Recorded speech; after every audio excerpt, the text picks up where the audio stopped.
cuando se habla de los primeros presocráticos, de Tales de Mileto, etcétera, de Anaximandro, que son figuras que todo el mundo hoy día en la escuela, todo el mundo oye hablar de Tales de Mileto. El teorema de Tales está en las escuelas primarias, ¿no? Los teoremas geométricos de Tales de Mileto. Anaximandro, es decir, son los pensadores griegos que fueron geómetras de primera magnitud en su tiempo y todavía de actualidad, claro. Entonces, estos pensadores hicieron una filosofía llamada presocrática, precisamente a la época de Panecio, al cabo de mucho tiempo, un estoico, Panecio, los agrupó, considerando que tenían cierta unidad anterior a Sócrates. Bien, unidad que se ha mantenido hasta ahora. Y entonces, la pregunta es, aquí empieza la filosofía, lo que llamamos filosofía propiamente. Yo aquí un poco, que sí y que no, digo, esto es un transformado primero del mito, que todavía no es filosofía, es metafísica, pero prepara la de Platón, que es cuando empieza la filosofía. Bien. De manera que es, en líneas generales, pues sí, es el principio de lo que llamamos filosofía, en la tradición nuestra. Entonces, primero, ¿por qué empieza la filosofía? Y aquí viene lo que decía Marcelino. Eso es una superestructura. Por ejemplo, porque si se habla de Dios, pues es debido a que naturalmente los intereses de la oligarquía, si se habla de Dios que Dios es un pensamiento del pensamiento, claro, porque la oligarquía deja trabajar a los demás y la oligarquía está siempre pues pasiva, contemplando, porque otros hacen por ello, y entonces Dios es la proyección de la oligarquía. Claro, era esta visión del materialismo histórico degradado, era tan insoportable, aunque era la que se imponía, era casi imposible. Es decir, en aquellos años, y en la Facultad de Oviedo y en muchas otras, tratar de poner alguna pequeña objeción a esto era también en el franquismo, era sencillamente sentar plaza de reaccionario, de franquista, etcétera, ¿verdad? Eras franquista, ya entonces, por el hecho de decir estas cosas. No, es que Dios es una superestructura, bueno, pero es algo más. ¿Y eso qué? Estaba por la contra de los teólogos. Decían, no, la filosofía presocrática es la primera teología, lo que decía Tomás de Hegel. Son los primeros teólogos. Entonces, cuando Tales está hablando del agua y demás, pues está hablando de Dios. Además, como él dice, todo está lleno de dioses, pues ya lo ve usted, está todo lleno de Dios. Entonces, se trataba y luego, en segundo lugar, o en tercer lugar, estaban los antropólogos. Dice, bueno, que estaba muy extendido entonces y ahora también. Es decir, lo que hacían los filósofos presocráticos era simplemente la ideología o la filosofía en el sentido antropológico que hacían los griegos en aquella época, igual que lo hacían los aruntas, ¿verdad?, en Australia, o los bororos en Brasil. Y todo lo demás es etnocentrismo, decían. Y entonces los filósofos sois etnocentristas, porque estáis tomando el pensamiento griego pues como si fuera el eje central, igual que lo podía tomar un bororo o un arunta. Entonces, eran tres frentes, precisamente, era contra esos tres frentes. Entonces, rápidamente, ¿cuál era la perspectiva para esos tres frentes? La que habíamos sacado de ensayos materialistas y de aquellos libros, claro. Pues, termino ya. Entonces, la perspectiva era, primero, estos pensadores, si decían algo de interés para nosotros, desde la hipótesis nuestra, era porque tenían que ser materialistas. Rápidamente, y para que el público entienda, por materialismo entonces ya no entendemos el corporeísmo. Materialismo es el corporeísmo. Es decir, el materialismo y el materialismo filosófico no establece la tesis de que solamente existen los cuerpos, ¿verdad? Esa es la tesis fundamental. Es que el otro día en Madrid me pasó lo mismo, ¿verdad? Exactamente lo mismo. Claro, el materialismo grosero, pero si hemos dicho por activa y por pasiva que por materialismo no entendemos el corporeísmo. ¿Por qué? Porque ni siquiera los físicos lo admiten hoy. Además de los cuerpos, de los corpúsculos, están las ondas, por ejemplo, ¿verdad? Ya no son cuerpos. El electromagnético ya no es un cuerpo. De manera que esto de llamar corporeísmo al materialismo es una confusión completamente que ni siquiera los físicos pues, lo admiten hoy día.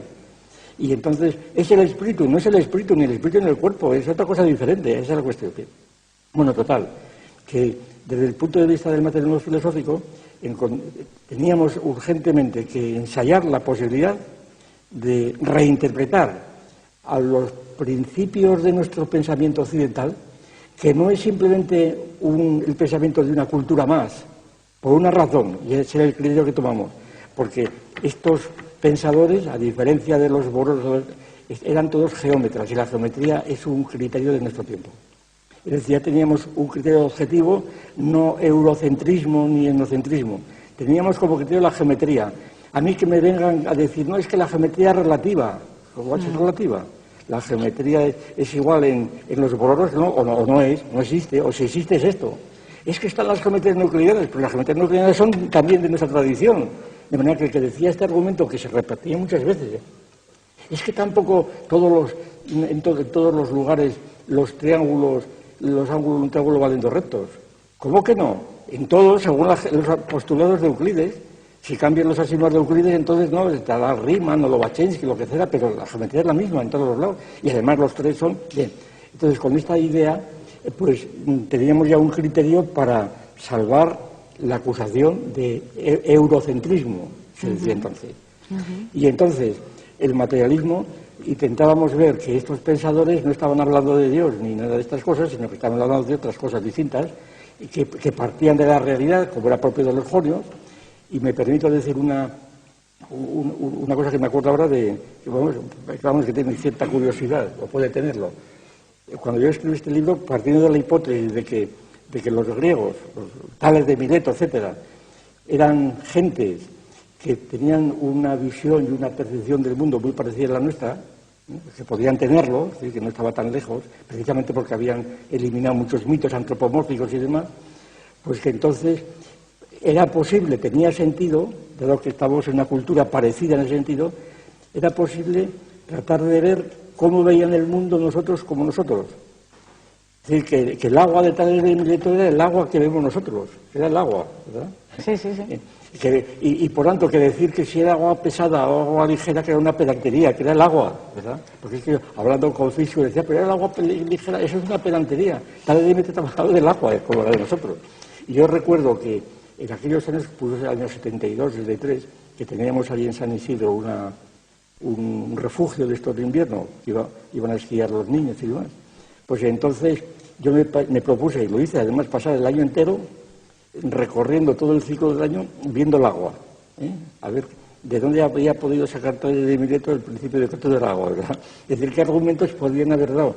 Y efectivamente, simplemente este hecho de ir todos los fines de semana íbamos, yo tomaba notas de cómo estaban los ríos, las nieves, pues se sacaban cosas, luego leías los textos, ¿verdad? Y pues, ¿por qué razón el agua se convierte, claro, cosas muy elementales? Toma los tres estados, ¿verdad? Entonces, sólido, líquido, pues porque se congela, tal. ¿Por qué a veces sale el fuego del agua, ¿verdad? Me acuerdo un día que vi en un río allí por Lechosa, por ahí, que estaba ardiendo una cosa, que estaba en mitad del río, que probablemente sea una lata de petróleo, ¿verdad? Pues mira, de ahí puede salir y cosas de ese tipo, ¿no? Y luego las transformaciones, como las transformaciones del agua, unas cosas en otras.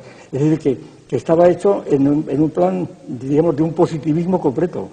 Es muy posible, por mi experiencia, que mucha gente que esté viendo este programa diga, bueno, ¿y a mí qué me importa la metafísica presocrática? ¿Pero de qué están hablando ustedes? Estamos en el mundo, estamos actualmente, ¿verdad? Y mucha gente dice esto, como decía entonces. ¿Pero qué nos importan los metafísicos presocráticos? Entonces yo le digo, señor mío, las grandes figuras de la actualidad, ¿verdad? Empezando por Einstein, empezando por el doctor Wigner, para decirlo a los...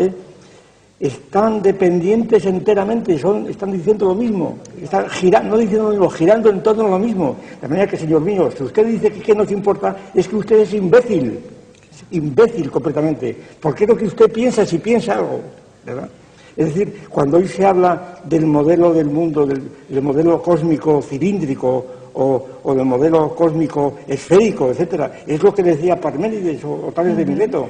Es decir, es el momento en que nuestra tradición está brotando una nueva forma de organizar el mundo, de organizar la experiencia, esta forma de organizar el mundo que debemos a los griegos, a su vez herederos, naturalmente, de otras tradiciones, pero en gran parte por la geometría, en gran parte, pues esta tradición que después se ha desarrollado también el cristianismo, luego al parecer, cuando ha desaparecido el cristianismo, por lo menos en la Ilustración, etcétera, parece que ya hemos quedado liberados, pues no hemos quedado liberados porque no había nada que liberar. Estamos girando en todos los mismos temas. Por consiguiente, cuando preguntan, ¿y qué tenemos que ver con los presocráticos? Los presocráticos tienen mucho que ver con usted, señor mío. Son ellos los que tienen que ver con usted. Están presentes en usted sin saberlo. Y entonces usted, si no lo sabe, está completamente en la higuera. Completamente.